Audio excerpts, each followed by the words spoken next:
이슈의 재구성 시간입니다.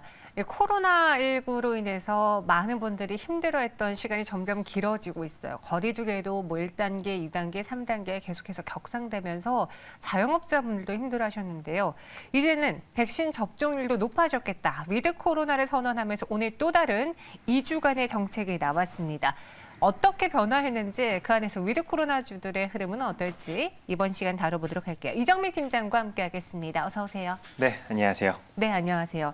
저도 그래서 막 찾아보니까 영화관도 그리고 그렇죠. 우리가 뭐 관람할 수 있는 그런 문화생활에서도 더 시간대가 네, 맞습니다. 늘어났고요. 그리고 제 친구는 사실 이번 주 일요일에 결혼을 하는데 다음 주부터 하객 수가 또 확 늘어나더라고요. 그쵸, 맞습니다. 어떻게 변화했어요, 이번에? 네, 이번에 이제 거리두기 단계 자체는 조정이 따로 이루어지진 않았습니다. 하지만 정부에서도 이제 그 국민들이 겪고 있는 불편함에 대해서 알고 있다 보니까 세부적인 내용들이 조금은 변화가 되었다. 이렇게 일단 좀 말씀을 드리겠습니다.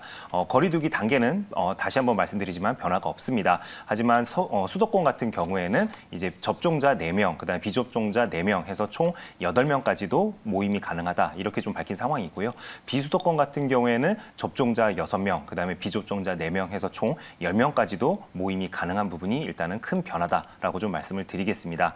그다음에 또 이제 많이 좀 기다렸던 부분이 보통 대부분의 업종들이 10시까지 영업을 좀 했었잖아요. 근데 이제 11월 달에 대입 수능을 앞두고 또 수험생들을 위해서 스터디 카페나 독서실 등 그다음에 또 영화관까지도 자정까지 영업이 가능해졌습니다. 그래서 영업시간이 자정까지 늘어났다는 게 조금은 포인트가 되지 않을까 생각이 되고요.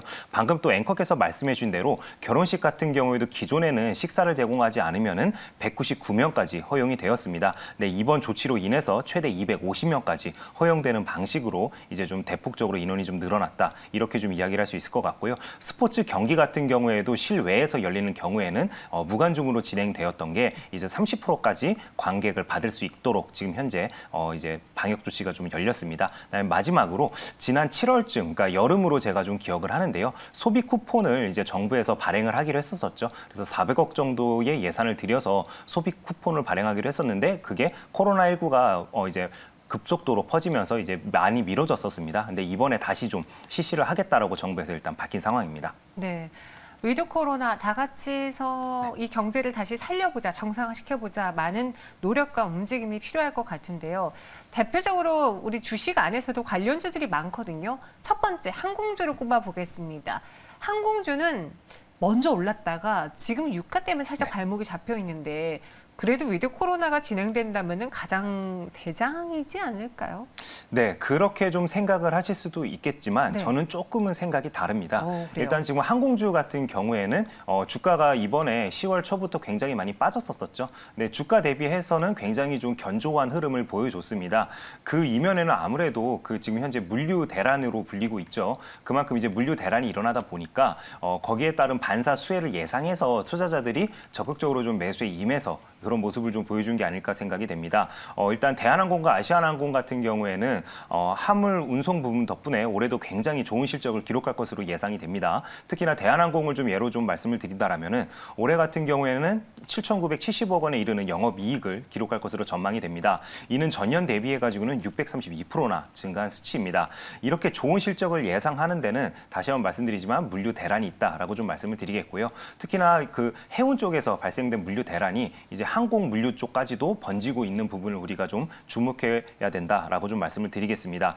특히나 연말로 갈수록 굉장히 큰 소비를 많이 일으키는 이벤트들이 많죠. 당장 11월 달만 돼도 이제 블랙 프라이데이가 이제 앞두고 있고요. 그다음에 이제 또 크리스마스 시즌이 있다 보니까 전체적으로 전 세계적인 물류의 이동이 증가할 수밖에 없습니다. 그럼에도 불구하고 지금 해운 쪽에서 워낙 물류가 막혀 있다 보니까 미국에서는 대통령까지 나서서 이 물류 대란을 종식시키기 위해서 노력하겠다라고 이야기를 하고 있습니다. 하지만 저는 이 물류 대란이 단기간 안에 끝나기에는 그동안 쌓여있던 물량들이 너무나 많다 이렇게 좀 생각을 합니다. 그렇기 때문에 당분간은 이 물류 대란이 지속적으로 이어질 수밖에 없다라고 일단 시청자 여러분들께 좀 말씀을 드리겠고요. 그럼에도 불구하고 제가 대형 항공사들 주가가 당분간 크게 오르기에는 조금 무리가 있다라고 좀 말씀을 드리는 이유는 바로 유가 때문에 그렇습니다.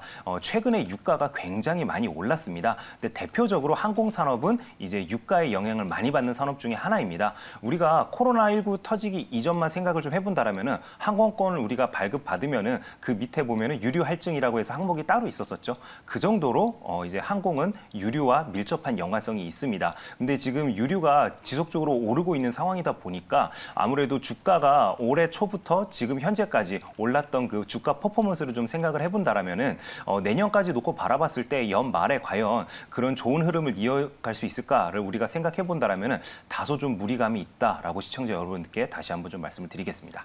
앞서 저희가 상황실에서도 해운주 이야기하면서 물류대란 이야기했을 때 이건희 사장님이 단기간에 해소되기는 좀 힘들 것 같다. 그리고 피크아웃 이야기도 있고 그래서 이 해운주들에 대해서 관망하자라는 의견 주셨는데요. 우리 이정민 팀장님은 항공주에 대해서 유가도 그렇고 물류대란도 그렇고 지금 조심해야 될 시기다. 네, 맞습니다. 왜 그러냐면은 기보유자들 같은 경우에는 어차피 어느 정도 생각해 두신 그 수익 실현권이 있을 거라고 저는 생각을 합니다. 그래서 이제 대응의 영역이지 신규로 지금 현재 항공주를 들어가기에는 다소 좀 애매한 가격 구간대가 아닐까 이렇게 좀 말씀을 드리겠습니다. 그럼 항공과 함께 같이 따라가는 게 여행이잖아요. 여행주. 네. 오늘은 인터파크는 뭐 개별적인 이슈도 있었는데 여행주에 대한 의견도 그럼 항공이랑 동일한가 이는 전혀 다른가요? 여행주 중에서도 우리가 이제 좀 개별적으로 좀 생각을 해야 된다라고 생각을 합니다. 특히나 이제 여행주 같은 경우에는 이미 그 업계에 대한 전반적인 구조 조정이 끝났죠. 그래서 그런 부분들을 반영해서 주가도 많이 올랐습니다. 그렇기 때문에 오히려 상대적으로 덜 오른 여행주가 있다라면은 그런 관련주들은 우리가 좀 투자를 해볼 만하지만 그렇지 않고 그 미래의 수익을 미리 땡겨서 이제 반영했던 주가를 이제 퍼포먼스를 보여줬던 종목들은 우리가 항공주와 마찬가지로 좀 관망할 필요가 있다. 이렇게 시청자 여러분들께 말씀을 드리겠습니다. 인터파크는 또 야놀자랑 인수를 재추진하고 있다고 하는데요. 네, 맞습니다. 그 인터파크 같은 경우에는 우선 협상 대상자로 야놀자를 선정을 했습니다. 그래서 전자상거래 사업 부문을 물적 분할한 뒤에 2,940억 원의 매각을 진행을 한다라고 이야기를 밝혔습니다.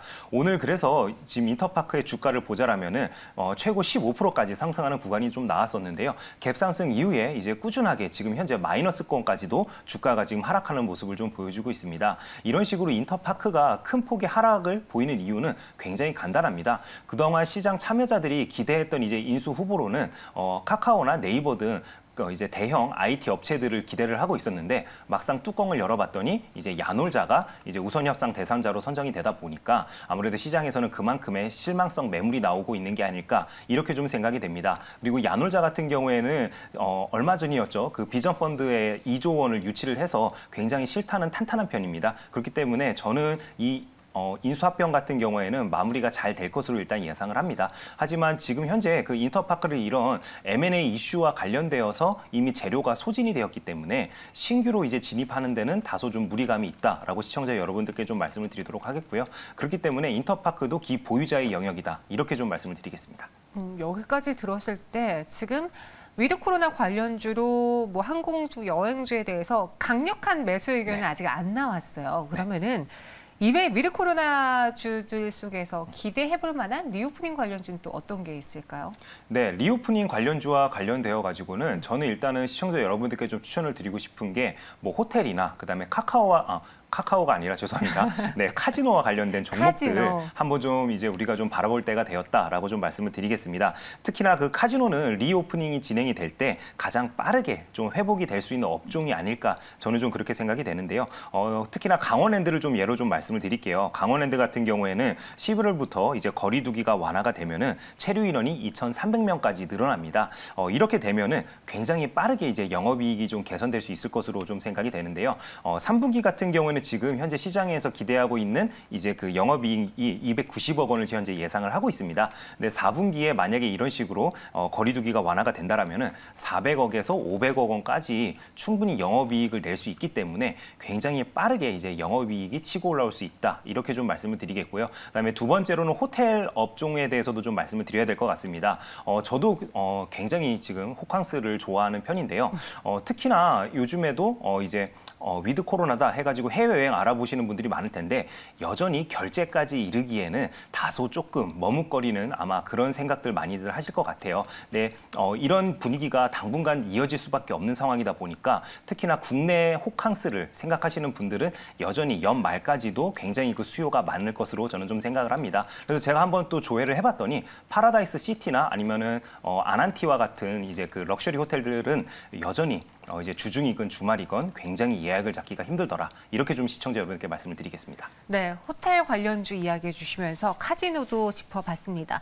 실제로 지금 카지노들은 뭐 해외에서 관광객들이 워낙 적다 보니까 돈을 벌 수 있는 상황이 아니었잖아요. 네, 맞습니다. 그렇게 따지면 관광객이 들어왔을 때 가장 기저효과를 볼 수 있는 업종이기도 하겠네요. 네, 맞습니다. 더군다나 그래서 제가 시청자 여러분들께 당장에 내가 만약에 좀 매수를 좀 하고 싶다라고 한다라면은 강원랜드다라고 다시 한번 좀 말씀을 드리는 이유는 바로 내국인을 상대로 하기 때문에 그렇습니다. 그래서 거리두기에 직접적인 영향을 받다 보니까 11월 달에 거리두기가 어쨌든지 결국에 완화될 것이라는 기대감이 지금 시장에 전반적으로 깔려 있는 상황이다 보니까 더군다나 강원랜드를 우리가 눈여겨보는 게 맞는 눈높이가 아닐까 생각이 됩니다. 네, 알겠습니다. 강원랜드를 또 카지노 안에서 가장 대표적인 수혜주로, 기대주로 꼽아주셨고요. 전체적으로 위드 코로나주라고 꼽아봤을 때 지금 2차 전지주도 충분히 많이 올랐으니까 이들이 주도주 자리를 내준다면은 위드 코로나가 주도주가 될 거야라고 이야기하신 분들이 많아요. 네네. 그럼 저는 주도주 안에서 어떤 종목을 좀 많이 눈여겨봐야 될까요? 네, 저는 시청자 여러분들께 CJ CGV를 우리가 좀 눈여겨보자라고 좀 말씀을 드리겠습니다. 가장 매력적인 부분은 바로 구조조정이 완료되었다는 데 있습니다. 이미 슬림화될 대로 슬림화된 고정비가 가장 좀 매력적입니다. 아마 CGV 방문해 보시면은 대부분이 그 이제 일을 하는 사람들이 없어지고요. 키오스크가 대대적으로 도입이 되었습니다. 그러다 보니까 상주 인원에 대한 인건비가 확 줄어든 게 가장 좀 매력적으로 다가오고요. 그다음에 부진했던 사업장도 이미 다 철수가 완료가 되었습니다. 그리고 마지막으로 코로나 터지기 이전만 하더라도 이제 많은 이용객들이 심리적으로 가지고 있던 이제 그 티켓의 가격 그 저항선이 10,000원이었습니다. 근데 코로나가 터지면서 이제 지속적으로 티켓 가격을 올려서요. 평일에는 12,000원, 그다음에 주말에는 14,000원인데 아무런 거부감 없이 사람들이 지금 현재 이미 극장을 이용하고 있습니다. 거기다가 이제 거리두기가 11월 달부터 완화가 된다라면은 당연히 극장을 찾는 발걸음도 훨씬 더 많아질 것이기 때문에 CJ CGV를 지금부터 좀 눈여겨볼 필요가 있다라고 시청자 여러분들께 좀 말씀을 드리겠고요. 그래서 제가 시청자 여러분들께 추천드리고 싶은 매수처 가격은 바로 현재가가 되겠습니다. 목표 가격은 5만 원까지 바라보도록 하고요. 손절 가격은 28,000원까지 한번 잡아보도록 하겠습니다. CJ CGV 목표 주가는 5만 원, 손절가 28,000원입니다. 근데 왜 영화관 관련주 안에서 CJ CGV도 있지만 제이콘텐트리도 있잖아요. 네. 제이콘텐트리는 지옥 그리고 메가박스까지 더해졌는데 이 종목이 아닌 CJ CGV인 이유가 있을까요? 결국에 시장은 항상 대장주에 가장 큰 쏠림이 있었고요. 그다음에 대장주가 결국에는 가장 많은 상승을 보였기 때문에 저는 긴 시결로 놓고 봤을 때는 아무래도 그 경쟁 업체들보다는 CJ CGV가 가장 좋은 이제 그 상승을 보여주지 않을까 이렇게 좀 기대를 하고 있습니다. 그리고 여기에 12,000원으로 영화관 갈 바에는 디즈니나 넷플릭스죠라고 글 올려주신 분도 있는데 네. 그럴싸하기도 하고 하지만 저는 또 영화관을 가는 걸 직접 가서 보는 걸 또 좋아하는 사람으로서는 영화관 따로 넷플릭스 따로 볼 것 같기도 하거든요. 네, 이미 우리의 지갑은 그 넷플릭스나 또는 디즈니 플러스를 결제하는데 아무런 부담감을 느끼고 있지 않죠. 네. 하지만 거기에 더해서 결국에 우리가 일상생활에서 누렸던 영화관에서의 극장 관람도 거기에 이제 플러스 알파로 더해질 거라고 저는 생각하기 때문에 극장을 찾는 수요는 크게 변화가 없을 것으로 생각을 합니다. 네, 알겠습니다. 오늘 그래서요. 위드 코로나 관련주 중에서의 탑픽은 CJ CGV로 정리해 보도록 하겠고요. 강원랜드, 호텔, 카지노까지 더해서 이야기해 드렸습니다. 이정미 팀장님은 여기서 인사드릴게요. 고맙습니다. 네, 감사합니다.